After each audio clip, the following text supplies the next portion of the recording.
هبدأ معاكم جولتي في جولدن ميلر بأهم خامات احنا بنستخدمها وهي الخشب.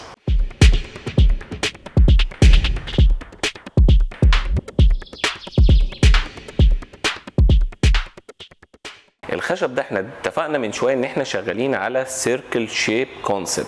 طيب الخشب ده ماده سوليد، انا اقدر الفها ازاي؟ اقدر الفها عن طريق ستراكشر معماري، عن طريق البريكس الطوب، او عن طريق الحديد. عن طريق الطوب ان انا احدد قطر الدايره بتاعي بشكل مناسب ويكون واسع ما يكونش ضيق عشان اقدر الف عليه الخشب بالمنظر اللي انتوا شايفينه ده. وستراكشر الحديد اللي اقدر الف عليه الخشب اللي هو بنقول عليه القالب، زي الكنبه اللي احنا قاعدين عليها هنا اهو بالظبط.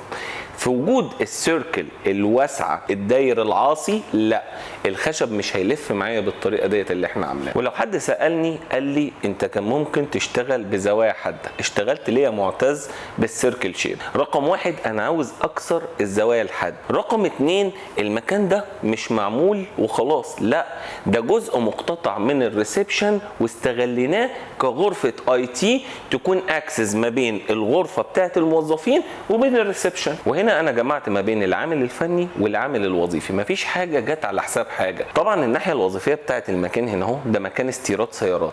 طيب ايه يا معتز علاقه السيركل شيب اللي انت قلتها باستيراد السيارات؟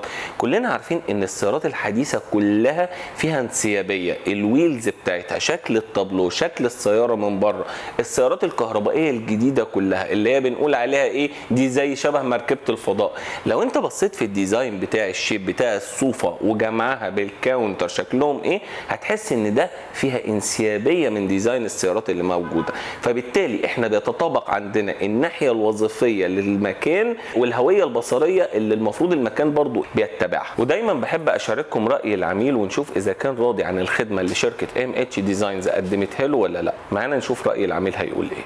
طبعا باشمهندس معتز غني عن التعريف، يعني شغله بيتكلم عنه اكتر من اي حاجه. شخصيه كرييتيف لابعد الحدود، وده اللي انا كنت محتاجه من حد بيأسس معايا مكتب. الالوان اللي الباشمهندس معتز اختارها والماتيريالز اللي اشتغل بيها كان صعب ان انت تلاقيها. امبلمنتيشن نفسه بتاع تركيب الحاجه كان صعب، لان انت زي ما انت شايف في حاجات بتوصل 2 متر و3 متر للبلاطه الواحده. فالموضوع الكاونتر اللي معمول بره ده كاونتر معدي 9 متر 10 متر، فكان برضو تصنيعه كان صعب، وان انت تطلعه هنا كان برضو شيء مش سهل.